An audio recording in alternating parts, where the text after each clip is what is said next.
Assalamualaikum warahmatullahi wabarakatuh. Balik lagi di alur cerita buku harian seorang istri sekaligus prediksi buku harian seorang istri untuk episode malam ini 1 Oktober 2021 hanya di SCTP 1 untuk semua.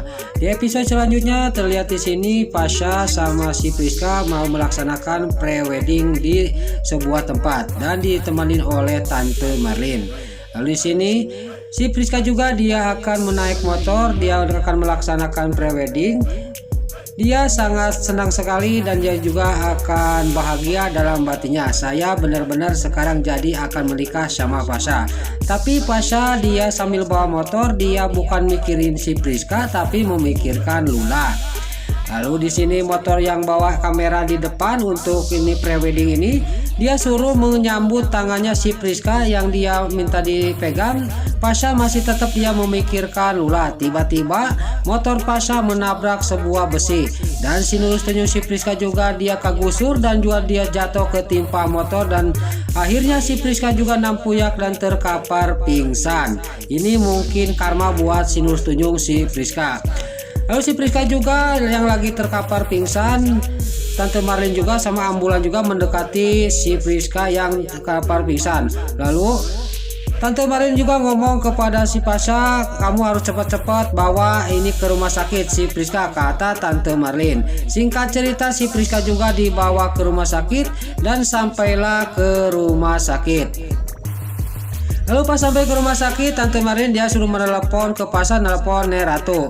Lalu Pasha juga nelpon Neratu dan bilang kepada Neratu bahwa Priska mengalami kecelakaan waktu tadi di pre-wedding tadi. Lalu Neratu juga yang di rumah dia sangat kaget dan terkejut mendengar berita dari Pasha bahwa Priska mengalami kecelakaan. Dan Neratu juga di mana rumah sakitnya, kata Neratu. Lalu di sini Pasha juga mengatakan rumah sakitnya dan dikasihkan alamatnya. Neratu juga sudah nelpon Pasha, dia juga memanggil Sukati. Kenapa, ada apa lagi nek, kata Sukati. Priska kecelakaan tadi waktu melaksanakan pre-wedding, kata Neratu. Oh itu mungkin dia itu karma, kata Sukati kepada Neratu. Neratu juga sangat geram kepada Sukati. Kamu itu apa-apaan Sukati? Orang celaka malah bilang gitu. Iya karma, kata Sukati kepada Neratu. Udah kamu jangan banyak ngomong, kita langsung ke rumah sakit, kata Neratu kepada Sukati. Dan tiba-tiba si Silvia juga dia ikut ke rumah sakit. Neratu, Silvia dan Sukati juga berangkat ke rumah sakit. Singkat cerita di sini sampailah ke rumah sakit Neratu sama Silvia dan Sukati. Lalu Neratu juga dia ngomong kepada Tante Marlin, dia menanyakan bagaimana asal usulnya kok bisa Priska mengalami kecelakaan, kata Neratu kepada Tante Marlin. Pokoknya kamu harus terangkan semuanya, kata Neratu kepada Tante Marlin. Tante Marlin juga dia ngomong itu tanya aja sama Pasha, kata Tante Marlin kepada Neratu. Neratu juga dia balik lagi dia mukanya kepada Pasha. Apa sebenarnya yang terjadi, kata Neratu. Jangan-jangan kamu memikirkan perempuan itu, yaitu perempuan apa itu, kata Neratu. Lalu dibilangin sama Tante Marlin itu perempuannya Lula, kata Tante Marlin. Lalu di sini Pasha juga dia menjawab dengan jujur, iya nih saya memikirkan Lula. Neratu sangat geram dan dia juga sangat kaget mendengar Pasha dia ngomong kayak gitu. Pokoknya kamu sekarang harus temenin di rumah sakit ini sama kamu.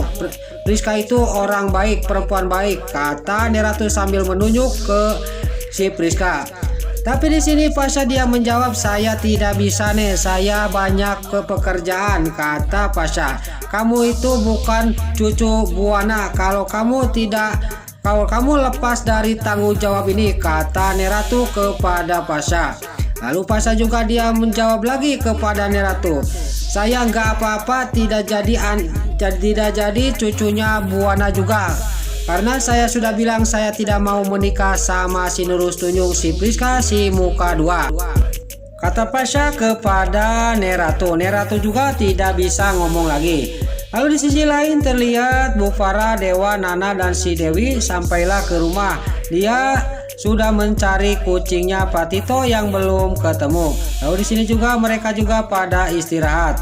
Nana juga ngomong kepada si Dewi, saya duluan istirahat ya Dewi, kata Nana kepada si Dewi. Si Dewi juga dia masuk ke kamar. Sebelum masuk ke kamar dia menengok kepada Dewa dan dia ngomong dalam batinnya, benar-benar Mas Dewa tidak mengucapkan salam sama saya, dasar perempuan gatal tidak tahu malu.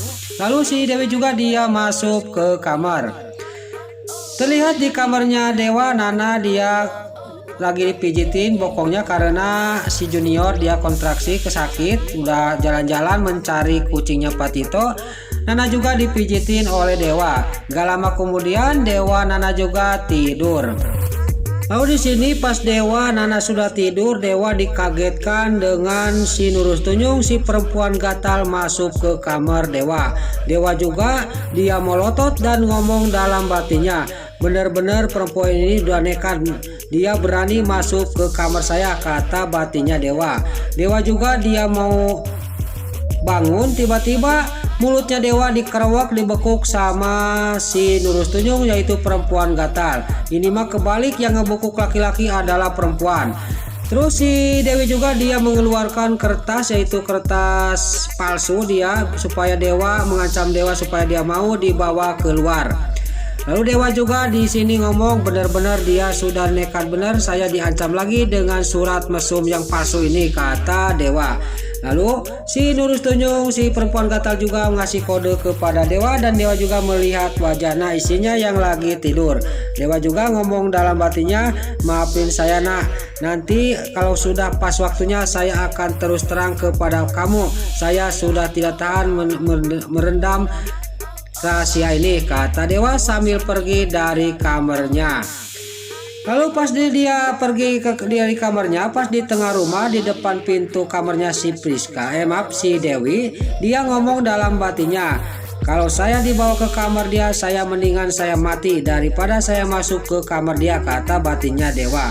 Tapi alhamdulillah dia malah dibawa keluar ke sebuah tempat, yaitu di taman vilanya Patito.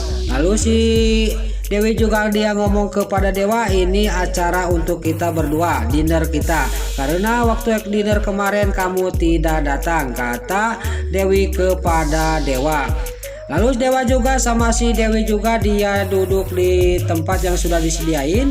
Dewa langsung ngomong kepada si Nurus Tunjung, si Dewi, apa-apaan kamu ini Dewi, kata Dewa kepada Dewi. Kamu itu tidak punya hati ya, nggak kasihan sama teman kamu Nana itu lagi hamil, kata Dewa kepada si Dewi. Saya cuma minta waktu sedikit aja, nggak lama-lama 2 jam, kata si Dewi kepada Dewa.